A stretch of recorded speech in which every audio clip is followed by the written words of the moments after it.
ሰላም ጤና ይስጥልን የመከላከያ ሰራዊት ዩቲዩብ ቻናል ተከታታዮቻችን ወቅታዊ መረጃዎችን አደርሳችኋለሁ። አብራችሁን ቆዩ። የሰላም ጥሪን ባልተቀበሉ የሸኔ ቡድን ታጣቂዎች ላይ የሚወሰደው እርምጃ ተጠናክሮ ቀጥሏል። በምዕራብ ሸዋና በደቡብ ምዕራብ ሸዋ ዞኖችና አካባቢዎች የተሰማሩት የማዕከላዊ ዕዝ የህዳሴ ኮርና የጋሻ ኮር አባላት በአሸባሪው የሸኔ ቡድን ላይ በጥምረት በወሰዱት የተጠናከረ እርምጃ ከፍተኛ ድል አስመዝግበዋል። የህዳሴ ኮር አዛዥ ብርጋዴር ጀነራል ደስታው ተመስገን በአሸባሪው የሸኔ ቡድን ላይ የሚወሰደው እርምጃ ተጠናክሮ መቀጠሉን ገልጸው ከጋሻ ኮር ጋር ጥምረት በመፍጠር በተወሰደው እርምጃ በታጣቂ ቡድኑ ላይ ከፍተኛ የሆነ ሰብአዊና ቁሳዊ ኪሳራ መድረሱን ተናግረዋል። የጋሻ ኮር አዛዥ ኮሎኔል ጥላውን ዱጋሳ በበኩላቸው ከዕዝ ኮማንድ በተሰጣቸው አቅጣጫ መሰረት የጋራ እቅድ አውጥተው መንቀሳቀሳቸውን ገልጸው ባደረጉት ኦፕሬሽን በርካታ የታጣቂ ቡድን አባላት ሲደመሰሱ 60 የሚሆኑት መማረካቸውንም ተናግረዋል። በተደረገው ኦፕሬሽን በርካታ የቡድንና የነፍስ ወከፍ መሳሪያ እንዲሁም የተለያዩ አይነት ተተኳሾችን በቁጥጥር ስር ማዋላቸውንም ገልጸዋል። ኮር አዛዦቹ በጋራ ተናቦ መስራት የላቀ ውጤትና የተሻለ ግዳጅ አፈጻጸም ለማስመዝገብ እንደሚያግዝ ጠቁመው ግዳጁ ተጠናክሮ እንደሚቀጥልም ተናግረዋል።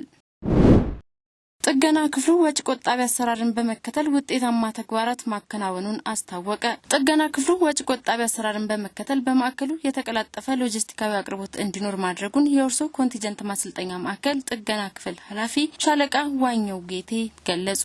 የወርሶ ኮንቲንጀንት ማሰልጠኛ ማዕከል የተቀላጠፈ ሎጂስቲካዊ አቅርቦቶችን እንዲያከናውን የተሽከርካሪዎችን ደህንነት ቀድሞ በመከላከልና እክል ሲያጋጥማቸውን ፈጣን የጥገና ስራ በመስራት ጥገና ክፍሉ ሚናው የጎላ መሆኑን ሻለቃ ዋኘው ጌቴ አብራርተዋል። ወደ ሁርሶ ኮንቲንጀንት ማሰልጠኛ ማዕከል የሚገቡ የሰላም አስከባሪ አባላትን ምልምል ሰልጣኞችን እንዲሁም የሁርሶ እጩ መኮንን ሰልጣኞችን አቅም ከማዕከሉ የጥገና ባለሙያዎች ጋር በማጣመር ውጤታማ ስራ ተከናውኗል ብለዋል። ተበላሽተው ከአገልግሎት ውጭ የነበሩ ተሽከርካሪዎችን የተቀናጀ የሙያተኞችን አቅም በመጠቀም ወደ ስራ ማስገባት መቻሉን ገልጸዋል። በዚህ መሰረትም ወደ 800 ሺህ ብር የሚጠጋ ወጪን ማስቀረት እንደተቻለ ሻለቃ ዋኘው ጌቴ ተናግረዋል። የሁርሶ ኮንቲንጀንት ማሰልጠኛ ማዕከል የጥገና ባለሙያዎች በበኩላቸው ማሰልጠኛ ትምህርት ቤቱ የተለያዩ አቅም ያላቸው ሰልጣኞች የሚገቡበት በመሆኑ እርስ በርስ በመማማር ረገድ ትልቅ እድልን የፈጠረልን ከመሆኑም በላይ ስራዎችን ስናከናውን የምናገኘው የእውቀትና የክህሎት ሽግግርም ተደማሪ አቅም እንድንገነባ አስችሎናል ብለዋል።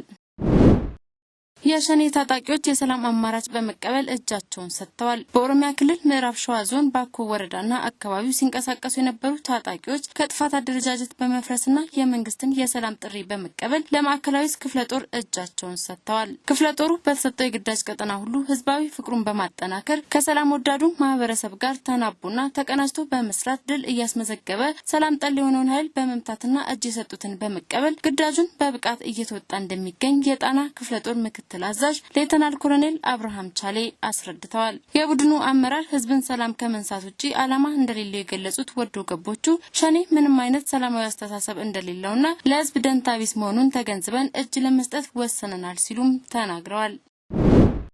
በመጨረሻም ከውጭ ወዳገኘነው መረጃ አለፍኩኝ። ሴክተር 3 የኢትዮጵያ ሰላም አስከባሪ ሰራዊት ተልእኮን በተገቢው እየተወጣ እንደሚገኝ ተገለጸ።